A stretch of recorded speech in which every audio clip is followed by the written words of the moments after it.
Welcome back to the DFS Build NBA edition. Happy Monday to you. Hopefully everybody had a good weekend. Took a break from the videos like usual on the weekend, but refreshed and ready to rock. We got a nice 3-game slate at DraftKings tonight.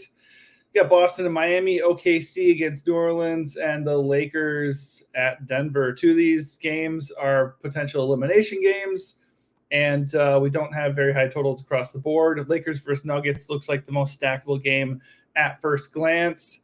And the diciest game is probably the Celtics game because they come in at 10.5-point favorites. So we're going to break down these games. I'm going to point out my favorite plays, just kind of look at projections and ownership and value, and just let you know where my head is at. And then after that, hopefully you can get some insight out of that and make good decisions as you build your lineups. This video is sponsored by DFS Hero. Really cool lineup optimizer and tool that you can use to score a takedown. If you're in the market for another tool or just want to try something different, give them a shot. They are 15% off with our link in the video description below. All right, let's dive right into it. We have the Celtics taking on the Heat in South Beach. Obviously, per usual, no Jimmy Butler or Terry Rozier. That is going to open up the usage for Miami guys, but obviously it's going to make them fairly likely to lose, and it's reasonable to expect a blowout in this game. But I still have interest in it, especially just because it's a 3-game slate and ownership dictates that we at least consider it. On the Boston side, Jason Tatum's too cheap. Do we absolutely have to go get him? No, because Nikola Jokic is on this slate, and there's other guys up top that we'll talk about that are worth paying for. And honestly, just so many guys are just way underpriced on this slate, and the mid-range is just really, really nice. So, Tatum's coming in at 17% ownership, 28% boom rating, pushing for 50 fantasy points. He hasn't exactly crushed in this series, but he's been fine. Really good in game 1, 58 fantasy points, and then 44 and 49 fantasy points in the last 2 games. I think he's a totally fine spend. He's obviously not anywhere where he should be as far as price. He should be closer to 10K just because of what he's capable of. The only problem is, just like usual, when Boston's at full strength, it's really hard to pick which guy is going to go off. So it's tough to really, convince yourself to pay a premium for, one of many guys that could have a good game for them. So while Tatum looks really good and 17% ownership isn't very heavy, he's probably not the guy I would gravitate towards the most. Instead, I would be looking at, getting some value out of Boston, whether it be Jaylen Brown at 7.5K. He looks really, really good. Way less owned than Tatum, about half the ownership. And he projects decently, and he's a good price. So I would definitely go Brown over Tatum on this slate. Porzingis has not enjoyed a very good series here. Like usual, I always say I don't like targeting big men against Bam Bam. He's a good defender down low. Obviously, Porzingis can get hot as a scorer, and he can get rebounds and blocks and stuff, so he can pay off, and 7K is a bit cheap for him. But he has not enjoyed a good series. He's not exhibited much of a ceiling here. He's only coming in at 16% ownership for a 3-game slate, so you can definitely keep him in your player pool and consider him. But he would probably be maybe 3rd in the pecking order as far as the top Boston guys go. I'm not super interested in Derek White and Drew Holiday. Derek White's price has come down to 5.9. It is pretty good. But he hasn't really exhibited much of a ceiling in this series so far. I think he's fine just because of the price. Drew is also fine because of the price. I definitely have a lean towards Derek White just because he has more upside and a better floor. Drew is kind of there for defense and facilitating. That's pretty much it. He's not really there to do much of the scoring, and the ancillary stats just don't come his way. As far as value, Al Horford at 4.2, he's getting 20 to 25 minutes a game. I like that. I don't have a problem with that at all, especially when he's only coming at 19% ownership. Not necessarily a core play, but he's very much on my radar. Peyton Pritchard, 3.9K, just exactly the same. He's also getting 20-plus minutes a game. Actually, I think it's like a lot more than that lately. No, it's 24, 20, and 25 minutes. So his production off the bench is just going to fluctuate. It's a GPP play. He's saving you money. He's going to get 20-plus minutes right now. And even more if it ends up being a blowout. So I like both those guys as value and salary savers. They're just not necessarily absolute musts. That's going to do it for me for Boston. Like I said, Jaylen Brown is probably my favorite play here. I don't have a problem with paying all the way up for Tatum. I just don't think he's a complete necessity on this slate. And then I do like the value a little bit with Horford and Pritchard. On the other side, Miami, Bam Bam has not had a great series. Just like for the Boston side, it's not a good matchup for him at all. I think Butler being out, still gives him a potential ceiling there just because he's more likely to be called upon to facilitate a little bit. He obviously can be a double-double threat, and he can score pretty well. So the matchup lowers his ceiling. I think he's a fine play because he's a good price. He projects okay, 22% boom rating, not very owned at 16%. I don't mind him, but the guy I really like here is going to be Tyler Hero. He's $100 more. He's coming at 8K flat. He's not going to pop at all. He had a really bad game 3, which came after just a monstrous game 2, where I was very, very high on him at 11% ownership. He's coming at 8% ownership. He is pushing for 40 fantasy points. The boom rating is okay. The matchup is terrible. There is blowout risk, but he's not going to be owned. If Tyler Hero is not going to be owned, I love him at 8K. Obviously, there are other really good plays at shooting guard and guard in general, like CJ McCollum and Brandon Ingram are 2 very obvious pivots. And then there's really good players available for only like 1,000 more on this slate. But the reality is Tyler Hero is a little bit mispriced for his role right now. In game 2, let's see what he did here. I'm pretty sure it's 56 fantasy points. Yeah, 56 fantasy points, 24 real points, 14 assists. He just has a really, really big role. And if he produces at that ownership, he could break the slate. So I'm very, very high on Tyler Hero. For the rest of the way here, Miami just is good. It's a good source of value. Jaime Jaquez, 5.4K. He's going to get 35 minutes about and has a bit of a ceiling and a decent projection. Caleb Martin's okay at 4.5. I would definitely prefer Nikola Jovic at 4.8K as far as the values go there. He's probably the first Miami guy after Hero that I'm really interested in here. He played like 35 minutes in the last game. Do consider that they got blown out in the last game, so the minutes, to be taken away from that game, take it with a grain of salt. But he's been starting and getting 25 or so minutes no matter what in this series anyways. So at that price, I like him quite a bit. I'm not really looking to get to anybody like as far as forcing you guys in. DeLon Wright missed last game. He had been getting 20-plus minutes off the bench, so he should be back. He's probable. If he's back, he's totally viable at 4K flat, but not like a total necessity. But yeah, that pretty much does it for me. Really, really interesting hero. I'm okay with Bam, and I really like the value here with Miami, with Jovic leading the charge. All right, next game, we have the Pels hosting the Thunder. This game is an elimination game. OKC is up 3-0 in the series. They have not had much trouble with the Pels whatsoever. On the OKC side, you have SGA. He has not really gone off in this series. He had 51 fantasy points last game. That was his best game of the series. He hasn't shot all that well. He just hasn't been like a major DFS stud like we know he can be. So when we look at his talent and his role and the ceiling, he looks like a really, really interesting play, especially when his ownership's only at 15%. He's 9K flat. Definitely prefer him over Tatum. I think they're both very good plays at their price points, but I prefer SGA just because he has a more concrete role in relation to his team. He comes in with a similar projection and a 31% boom rating. I just like that he's 9K flat and he's not heavily owned, and we know what he can do. He has a very, very high ceiling. So I like him quite a bit. Jalen Williams at 7.1 and Chet at 6.9, totally fine plays. They project pretty well. I would imagine they both garner more ownership than SGA on this slate. I'm totally fine with both of them. If you want to live in the mid-range and fade Jokic tonight, no problem with that. I don't really have much of a lean, I'll be honest. Chet has a better boom rating. Jalen is a little bit more expensive and projects slightly better. I guess I would go with Chet. He saves you $200. He's had 2 good games out of 3 in this series, and he projects to be a little bit less owned. So for similar projection, cheaper price, more upside, I'd go Chet there. They did have a blowout in their last game, so Giddey got a lot of extra run. At 5.5K, you could totally go there. He comes in with an okay projection. That's a pretty good price. But before that, he was not getting heavy minutes. So I'm a little bit worried about that. So Giddey is absolutely in play, but he's coming in pretty chalky, 31%.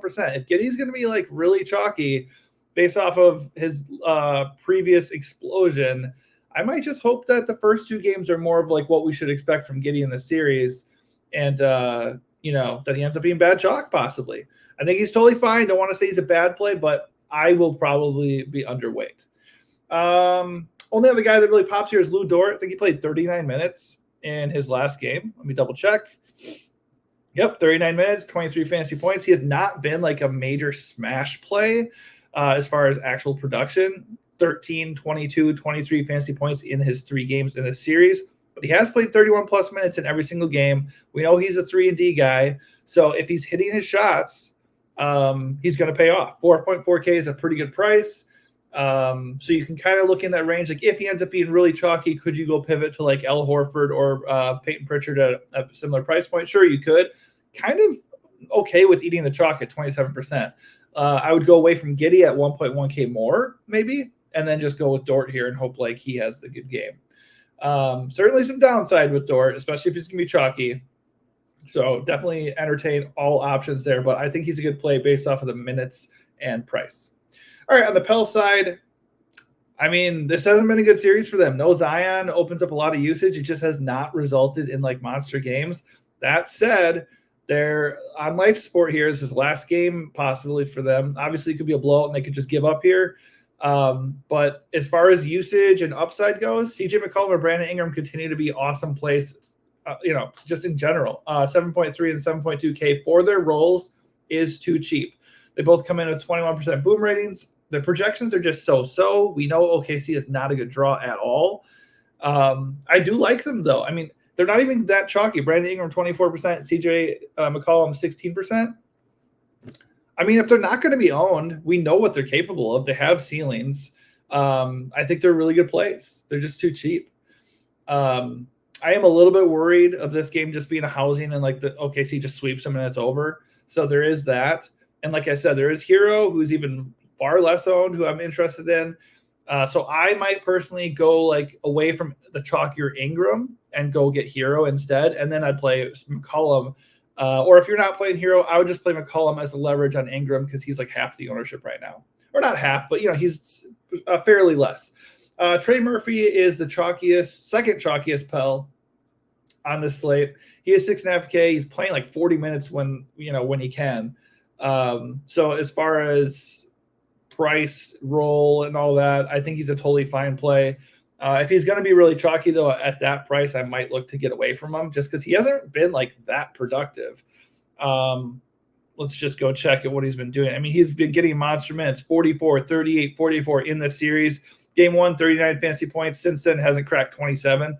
So for that price, I expect a little bit more, and it just has not been happening. So you could look at Herbert Jones as a leverage play at 5.2K, and that's something I'm always interested in. He comes in at 10% ownership, so he's like it's going to be like half or a third of the ownership of Trey Murphy for like 1.3K less. So I'm interested in that. When I say these kind of things, when you're looking at ways to get different and ways to leverage, it does not mean Trey Murphy's a bad play. It doesn't mean you can't play Brandon Ingram. And when I say these things, it's just you got to think of ways to gain leverage and look at chalkier options that there might be a path to them not working out, or there might be a path to a similar play being just as good for cheaper or significantly better.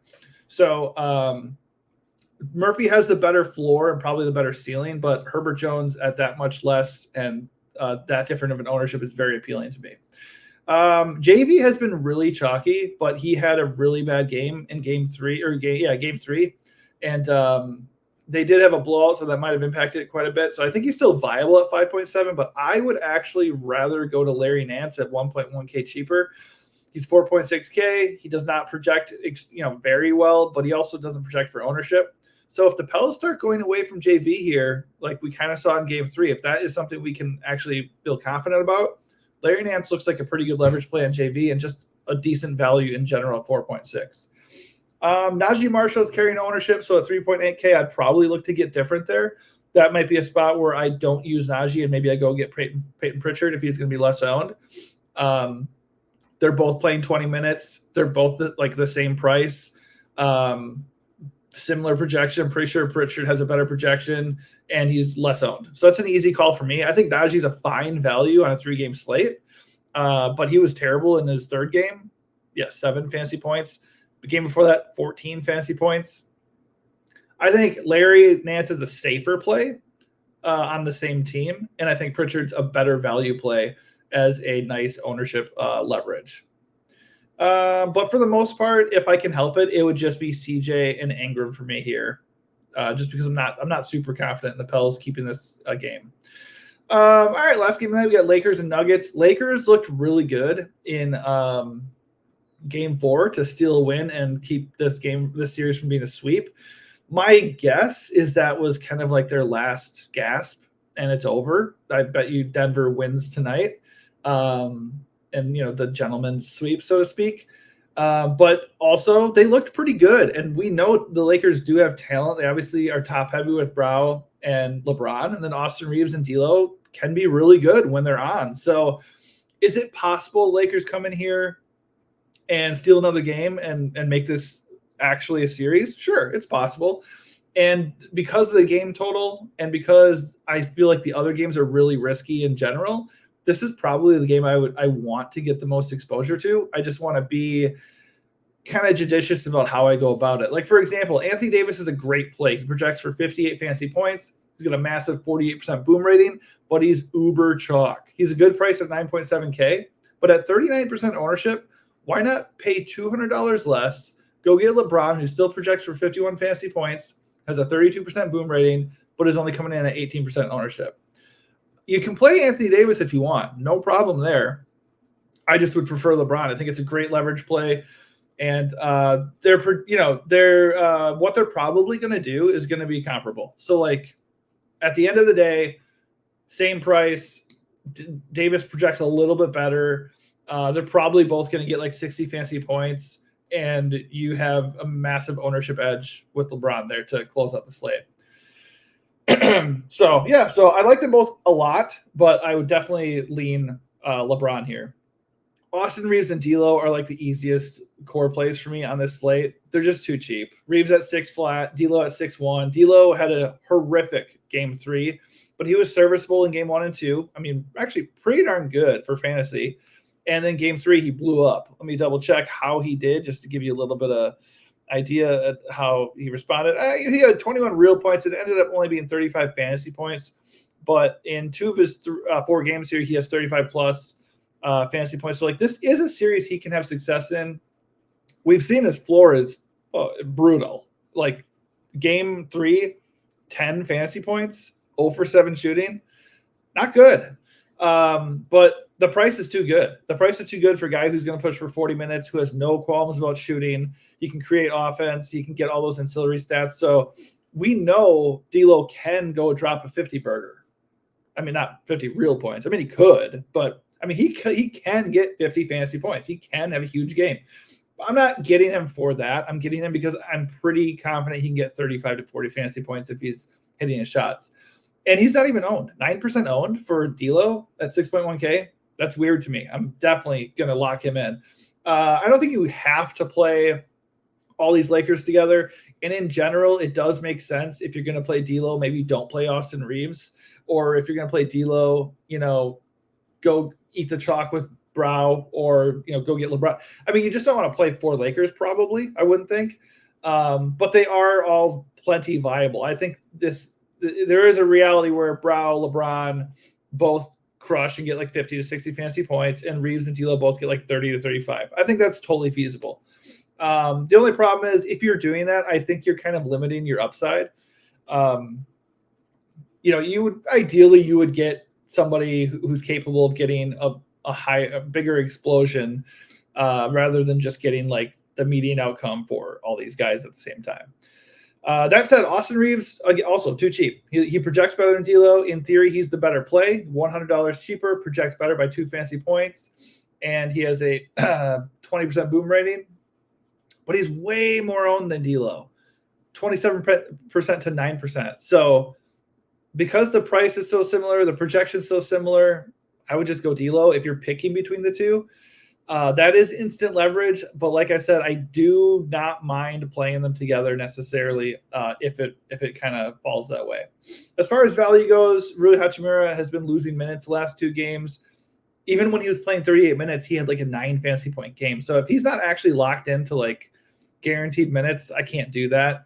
Taurean Prince is a better value just because he's way cheaper at 3.5K. And I feel a little bit better about his minutes now. I mean, he's going to play about 25 minutes. The floor is brutal. So I don't really want the Lakers value. I just think if you did go, I would probably go Prince. Let me just double check Spencer Dinwiddie's minutes. Just a little too volatile for me. I don't really want to do Dinwiddie either. Yeah, so I'm not really looking at the Lakers value. So much of the usage and so much of what they do is soaked up with Brow, James, Reeves, and D'Lo. So that's really where my interest lies. On the other side, you do have the Nuggets. Nikola Jokic had 79 fantasy points in the last game. 2 times in this series, he has top 70 fantasy points. So as far as raw points go and ceiling, yeah, he's like the top play of the slate. He comes in with a 66-point fantasy projection. The Lakers really haven't been able to stop him. I mean, he's kind of done whatever he wanted. Even in his bad games, 63 and 58 fantasy points, always a triple-double threat. He's going to play basically the whole game. He just does everything. So I have no issue with just locking in Jokic and then figuring out what the rest of your lineup looks like. But he's going to be chalky. So if he's coming in at 35+% ownership, you do have to consider all the awesome mid-range. Like, could you just fade Jokic and go get like SGA, one of the Lakers guys, and Tatum, and then like fill out with like, D'Lo and like all these like values that we're probably going to use anyways? Because if you want to use Jokic, you have to use those values anyways. But instead of using the values with Jokic, you could kind of split that out and get a safer, more complete lineup. So as far as just like sheer lineup building goes, I like the idea of not playing Jokic just because I feel like I get a better lineup. But, it's tough on a 3-game slate to fade a guy who can get like 80 or 90 fantasy points. So I haven't really officially decided yet today where I'm going with that, whether I'm fading Jokic or not. I guess it depends on the Jamal Murray news. So I haven't touched on that yet, but here we are on the Denver side of this game. Jamal Murray is questionable. If Jamal Murray is out, I'm going to eat the Jokic chalk because we know that he just has a way higher ceiling and a way higher floor when Murray is sidelined. Obviously, if that happens, MPJ, Aaron Gordon, KCP all look better. Reggie Jackson, if he plays at 3.2K, would be viable, or you're looking at Christian Brown getting an extra run at 3.5K. So Denver across the board looks really, really good if Jamal Murray's out. I think they're all fine if he's in. And Jamal Murray himself would look really, really good as well. Coming in with a 45-point fantasy projection, 33% boom rating, and probably not enough ownership, 21%, at his current 8.2K price. So if Murray is fine and in, and we can trust that he's just going to be who he's been in the series, he's a little too cheap. And then he feels like pretty good leverage on Jokic. If Murray is out, everybody is fair game, but not necessarily like a major priority for me. And Jokic would definitely be one of the easiest locks of the slate. I will point out that MPJ and Aaron Gordon are really good prices and they project pretty well. And they would obviously be boosted if Murray was out.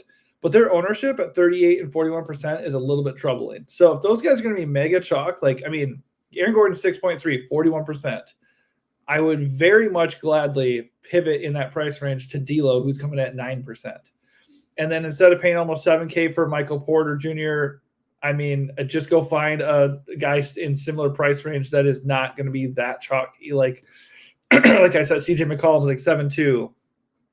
So yeah, that's where I stand on those guys and overall on the slate. Hopefully this breakdown helps you out a little bit. As things stand, I'm probably geared more towards a mid-range build where I probably won't be prioritizing Jokic if I'm doing a single entry, just because I'm gaining instant leverage. If he doesn't have his monster game, I'm going to benefit from that. I'd be looking at LeBron. I really like SGA. I really like Hero. And then when it comes to the value and some of the chalkier mid-range guys, I'm okay eating that as long as you're gaining some kind of leverage elsewhere. All right, that is going to do it for me. If this video helps you in any way, please give this video a like and also consider subscribing to our channel, The DFS Build, so you get access to videos like this across all sports. All right, thanks for watching. Good luck tonight.